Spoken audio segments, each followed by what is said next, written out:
Okay, so this is the third interview in the History Does Not Stand Still series, and today I'm going to talk to Brian Lintern of the Olney-Newton link. Okay, so let's get it straight away, Brian. My first question, you live in Olney. I know that because I recently went to a barbecue in your back garden. Can you tell us a little bit about yourself? I've been involved in the Olney-Newton link since about 2003, when the initial link was established through the parish church, and my wife and daughter both went to Sierra Leone with two other ladies representing the parish church. They came back full of enthusiasm about the idea of rebuilding the community of Newton, named after John Newton, following the Civil War, which had lasted about 10 years. There was certainly a great deal of devastation there and a great deal of effort required to rebuild it. So that got me involved, and in fact in 2007 I actually went out there. You are a trustee of the Olney-Newton link. I am. Please can you tell us about the history of that charity and why was it formed? The link was initiated following a visit to Newton following the end of the Civil War in the early 2000s. Out there, a group known as CRIDO, the Coya Rural District Youth Development Organisation, presented a proposal for the rebuilding of houses destroyed during that Civil War, and they sought our help to purchase materials. They had the personnel and they were doing the work themselves, but they needed to purchase materials from overseas. Okay. And obviously, because they had no income, that was something for us to support. Following that, we helped them purchase materials for rebuilding about 80 houses. That led on to further development, and they asked us to help rebuilding of or building of a skills training centre. Okay. The charity initially began with the parish church, but in 2006 we realised that all the monies coming in had to go through the books of the parish church. Okay. This created some reluctance from other organisations, To support feeling you. that the money could well be diverted to church matters rather than the charity as we were trying to work it. Okay. So in 2006 we set up a totally independent community charity with separate trustees, separate accounting, and that is where we stand at the moment. Okay. I know not much about Sierra Leone, but I know it's had a lot of problems. It's a desperately poor country. Can you tell us something of the problems and how are things like there now? The situation after the Civil War was all the infrastructure had obviously suffered. 10 years of no activity. One of the major problems, of course, apart from housing which had been destroyed, was the education system had totally collapsed. We therefore, as part of our efforts, set out to help provide facilities for the various schools that they had built. So ongoing from that, we have worked to supply teaching materials as best we can, sending out textbooks, exercise books, and anything that we can gather from local schools, etc. Okay.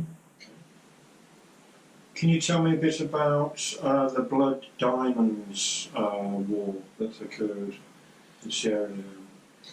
The Blood Diamonds itself received a lot of publicity because there are diamonds in the northern part of the country, particularly the sort of northwestern area, and that was a resource which Liberia tried to get hold of, but that led to the release of tension within the country, because people being poor obviously are desperate. That has caused all sorts of problems which are slowly being resolved now.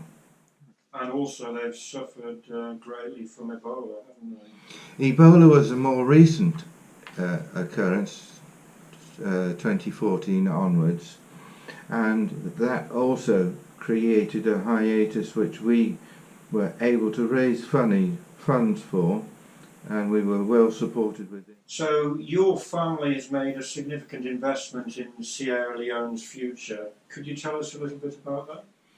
Yes, our daughter, who went out in 2003, went out subsequently a number of times, and she made a decision to go out for a year as a volunteer teacher, and in the process met and married a teacher that she met out there, a Sierra Leonean. So she is now living out there. She is teaching herself in a different school to her husband, so she's totally independent, but they are living in Bow, which is the second city. That gives us a great advantage because we have out there our daughter, who is obviously a UK citizen, married to a Sierra Leonean who has been through many of the troubles, experienced the trouble of the Civil War, etc.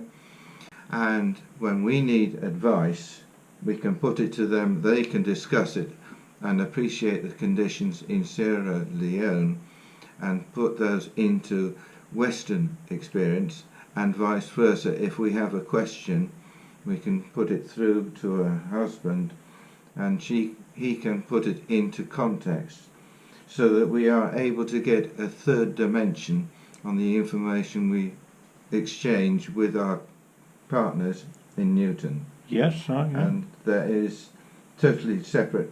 There's no personal involvement in that. There's a separate aspect, which is very useful, really an unbiased answer to the questions that we raise. Okay, great. Okay, I'm moving on to the final question now. So this whole project that I'm involved in is about John Newton. How do you see the legacy of John Newton? Well, the more one reads about John Newton, the more one appreciates his experience of life and the way that his faith developed.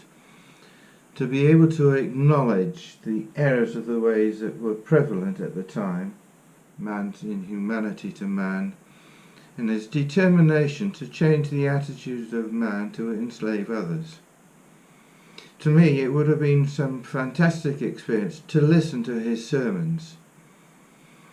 I envisage a man used to giving orders on board ship on the high seas, expecting everyone to comply unquestioningly with those orders.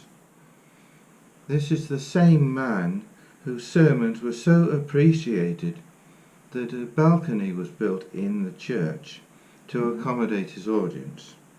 And he was able to address Parliament with confidence to abolish slavery.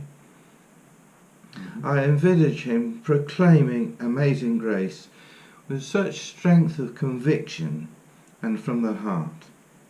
The ability to forcibly proclaim the error of his ways is one which is worthy of emulating. An appreciation of our fellow human beings and mutual support is a legacy I believe is the foundation of our link. Okay, Brian, thank you very much. And thanks for your answers. My pleasure.